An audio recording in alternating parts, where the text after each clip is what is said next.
We used to have a lot of babies. We used to make a lot of babies. U.S. is at 1.6. Japan's at 0.7, sexless society. Muslim nations, they're not at 1.6. They're not at 0.7. You know, if this goes the way it's going, you don't have a choice. You know, if you continue well, that's one of the explanations for why mass legal and illegal migration is allowed in Western democracies, is that it is also able to make up the shortfall like that. Yeah. There's a demographic problem in most developed countries. And, I mean, if you speak to the Japanese about this, one of the interesting things about it is, of course, is that they have this terrible as you say, under 1%, 2 to 1 replacement level. But they have made the decision that they will deal with that shortage in the labor force and the pension payments and else through various means. But the means they don't want to do it through is through immigration. They've decided, I mean, because they know there's what's called the pyramid in immigration, where if you are having to bring in more people to pay for the pensions of the people who are, you know, of pensionable age, you then have to bring in more people underneath them to pay for those ones' pensions when they go up. And before you know it, the whole thing has grown all the time. It's going to eventually collapse. The math goes against you. Look, that's my view. And I always cite the famous Herb Stein's law. You know that one? Things that cannot go on won't. Sounds like common sense.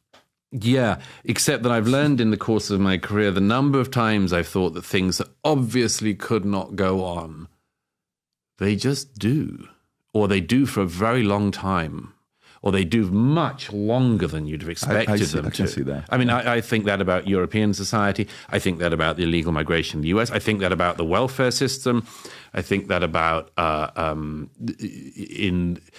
just take the number of people in the US now who are relying on some form of housing.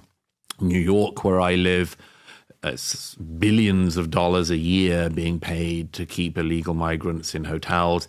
How many years can New York keep housing anyone who's walked across the southern border in the Watson Hotel near Columbus Circle? I don't know. I'd have thought not very long.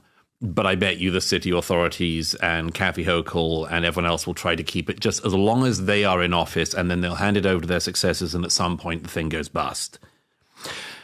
That's how it happens. Talk Israel. So in U.S., something interesting is going on in the U.S. where, you know, you have this whole October 7th, once it happened, and, you know, reaction, cannot believe what took place. You know, conversations, you, Piers Morgan, a lot of different, and then it got heated and more heated and more heated. And then there was a sect in U.S. that, you know, became not necessarily anti-Semitic, but, hey, you know, the division between Israel and this is them and they're causing this, is their fault, and, you know, why are they starting it, and back and forth. And then you're seeing the protesting in the States that's going on in many different colleges and universities that's going on here. And I don't know if, did you watch the recent podcast, what's his name? Tucker Carlson did with, what's his name? It's a very, very good podcast. Can you zoom in to see what his name is, Rob?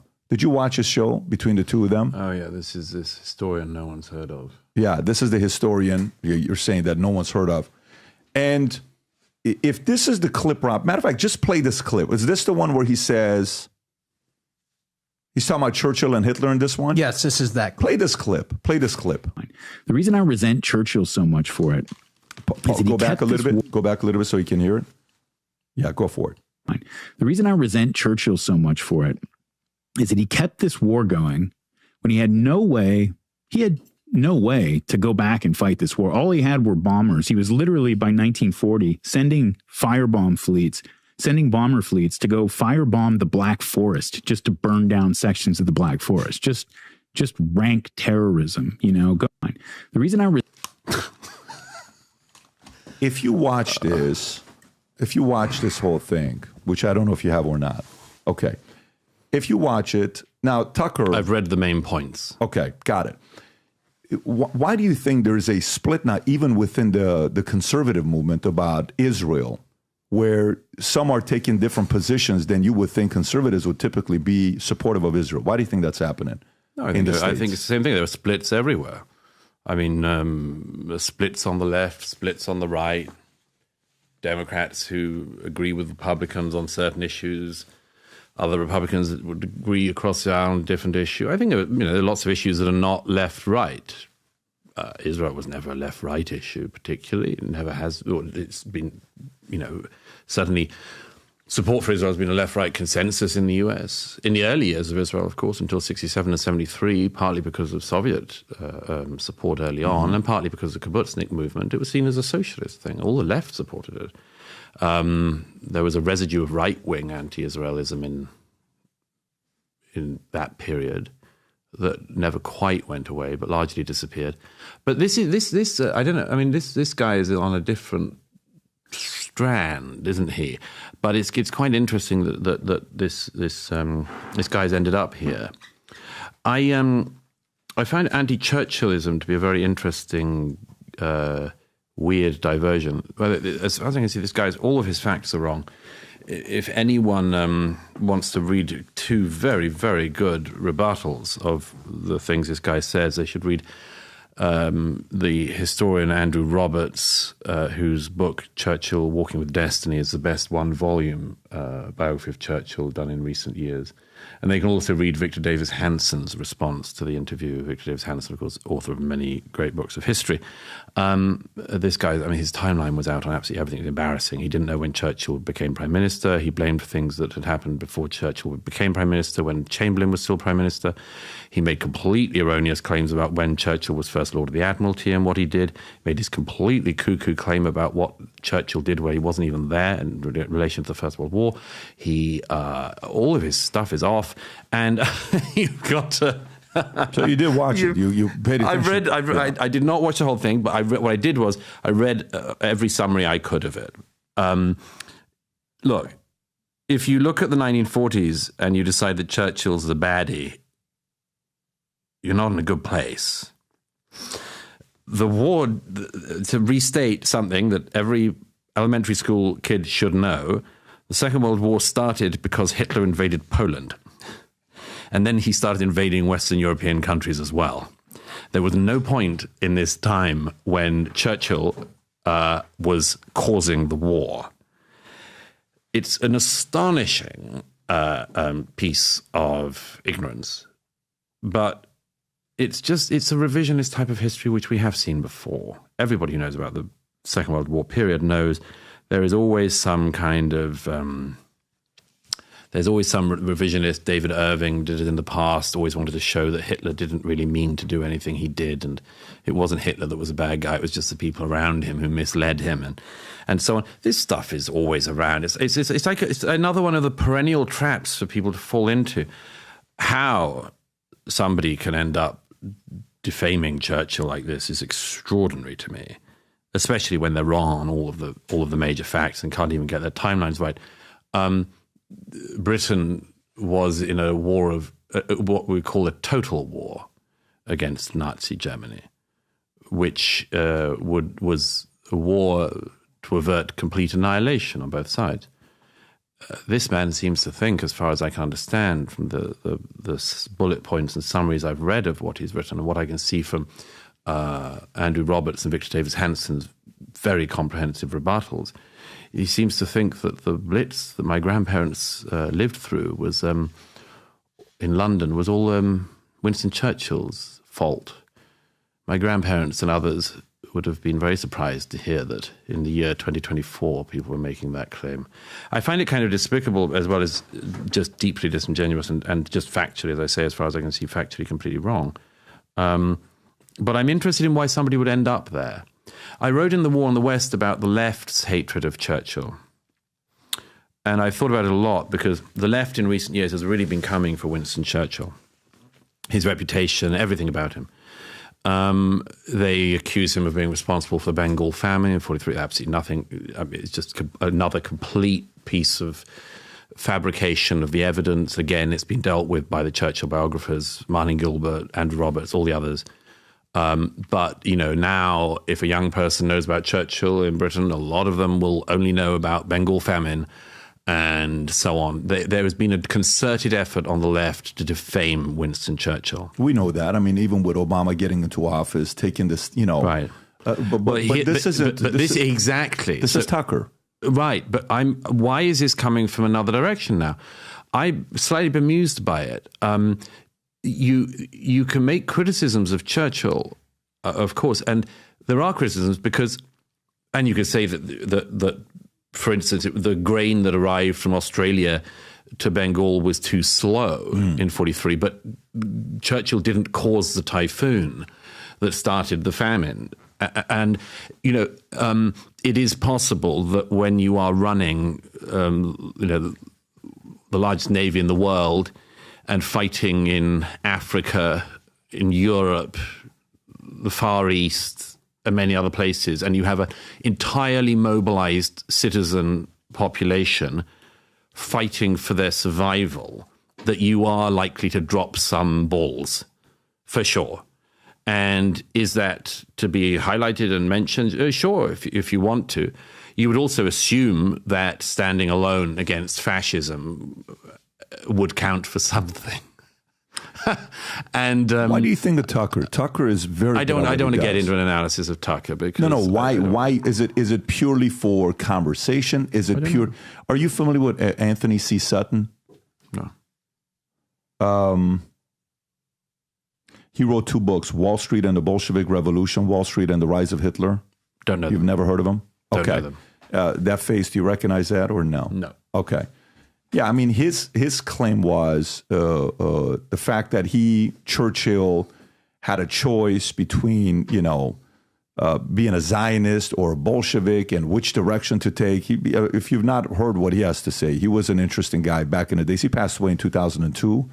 He said that Churchill had to choose between Zionism and Bolshevism? Well, he's saying the fact that Wall Street had a lot of influence over the things that was happening. Funding. They were funding many different things. So they were funding, supporting money on this side, supporting money on the other side. Yeah, that book right there, Wall Street and the Rise of Hitler. Okay. Where he's saying a lot of the... There's quite a lot of literature on World War II, so you'll forgive me if I don't know. No, it's totally fine. I just think about it when you see a person like Tucker interviewing someone like that, he's given that person permission to give their argument. And I'm trying to find out what the reason for that would be. You'd have to ask Tucker that. I'm just rather bemused. You've said that he said that Churchill had to choose between Bolshevism and Zionism? So going back to it. So when remember how earlier we were talking about the Tsar Nicholas II, and you have Lenin and Stalin and all these guys, and how they thought maybe Lenin would have been somebody that they could have controlled as a puppet master. Hey, we can help these guys out. And then they're trying to see how they can... Who thought that? How can they cause a fall where this would be one way of causing a fall in Russia? But anyway, that's it. Okay, right. That's it. If you've not looked into it and see his interviews, I don't even want to go there because it's going to throw everybody off. Okay, so let me ask you another question here for you. Jews, Israel.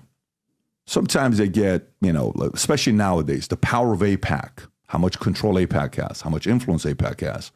If AIPAC wants to get rid of Cori Bush, they can. If AIPAC wants to get rid of a Douglas, they can. If they want to get rid of a candidate, they can. They have that kind of influence, that kind of money. You think they can?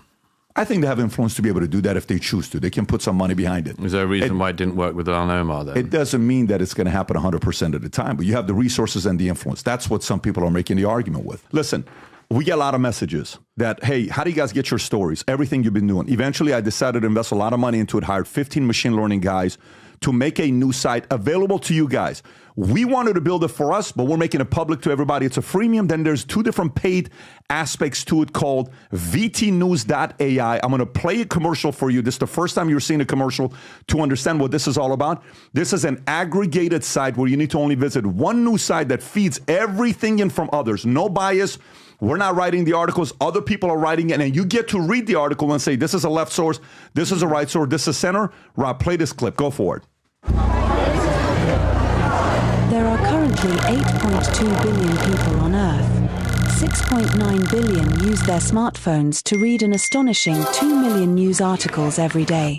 Before you read another news article, it's important to understand how news outlets make money. Change, conflict, controversy. In other words, the angrier you get, the more money they make. So how do you get your peace of mind back? when every outlet has their own The motive. media leaving out the full context of what Trump was saying, instead pumping out these types of headlines. Left-leaning, right-leaning. Who can you trust? Introducing VTnews.ai, an innovative news source that uses AI and machine learning to deliver a more human understanding of what's going on. There's more than one side to every story. Who's covering it? What are their agendas? Why is one side reporting a story when the other side is ignoring it? VT News shows them all. Access to 130,000 news sources, most advanced AI in news, ability to chat with VT AI, bias meter showing the number of left, right and center sources. Lopsided stories are clearly identified.